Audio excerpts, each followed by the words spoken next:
எதுக்கு எதுக்கு அவங்களுக்கு கார் இருக்க கூடாது? உங்க கார் இல்லாத இருக்கிறாங்க. யார் கார் இல்லாத இருக்காங்க?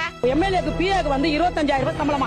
நாங்க தினமும் அசிங்கமாக்குதுங்க, ரொம்ப அசிங்கமாக்குது. நாங்களா டெய்லி பி ஆள்றோங்க, மனித கைக்கிற மலத்தை ஆள்றோம். நாங்க கையில நாய் செத்த நாய் எடுக்கிறோம், பூனை செத்த பூனை எடுக்கிறோங்க. ஆனா எங்களுக்கு சம்பளம் 19,000. நான் தெரியாம தான் கேக்குறேன், என்னங்க நினைச்சிட்டு இருக்கீங்க நீங்க?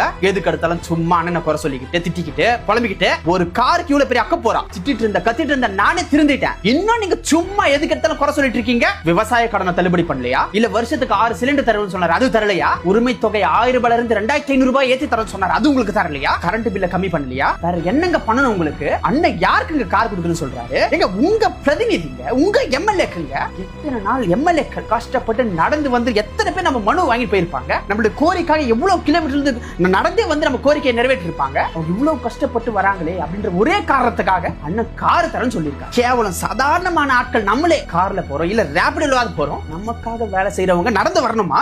அது நம்ம ஆட்சியில நடக்கவே நடக்காது. நானும் பாக்குறேன், வாய்க்கு வந்தது இஷ்டத்துக்கு பேசிட்டு இருக்கீங்க எல்லாரும் சோசியல் மீடியால. அண்ணன் நமக்கு தான் தரன்னு சொல்றாரு. ஒரு குடும்பத்துக்கு கார் லட்சியம், ஆனா பைக் நிச்சயம்னு சொன்னார்ல. உண்மையாவே சொல்றேங்க, மனசுல இருந்து அப்படியே உணர்ந்து சொல்றேங்க. எந்த ஆட்சியில எந்த கொம்பனாலே பண்ண முடியாது, என் அண்ணன் பண்ணிருக்காருங்க. அண்ணனோட தாராள மனசு பாருங்க. வெறும் கார் மட்டும் தரன்னு சொல்றாரு, காரோட சேர்த்து டிரைவர் தரன்னு சொல்றாரு, எம்எல்ஏக்கு பிஏ தரன்னு சொல்றாரு, டீசல் இது எல்லாமே சேர்த்து மாசம் 75,000 ரூபாய். பாவம் உங்க எம்எல்ஏக்கள், பாவம் அவன் ஐடில வேலை செய்யறோம், 5 லட்சம் சம்பாதிக்கிறான் மாசத்துக்கு. இவங்களுக்கு வெறும் 1,05,000 ரூபாய் தான். இந்த 1,05,000 ரூபாய் வச்சு என்னங்க பண்ண முடியும்? இப்போ அரிசி விலை என்ன, பருப்பு விலை என்ன, எல்லா விலைவாசியும் உயர்ந்து போச்சுங்க. பாவம். ஆனா இந்த டிஎம்க்கு சரி கிடையாதுங்க. என் அண்ணன் கட்சி பாகுபாடு இன்றி எல்லா எம்எல்ஏக்களுக்கும் கிட்டத்தட்ட 200 எம்எல்ஏக்களுக்கு நான் கார் தரேன்னு சொன்னாருங்க. ஆனா இந்த உதயநிதி ஸ்டாலின் எங்க கட்சி சார்ந்த 59 எம்எல்ஏக்களுக்கு கார் வேணாம், நீங்க கொடுக்குற அந்த 75,000 ரூபாய் பணமும் வேணாம் அப்படின்னு சொல்லி மறுத்துட்டாரு. ஓகே, சந்தோஷம் தான், எங்களுக்கு தான் மிச்சம். நான் பேசுறது கேட்க ரொம்ப நல்லா இருக்குல்ல. இந்த மாதிரி பேச, இந்த மாதிரி முட்டு கொடுக்க எனக்கு ரொம்ப ஆசை தான். ஆனா என் மனசாட்சி அதை ஒத்துக்க மாட்டேங்குது.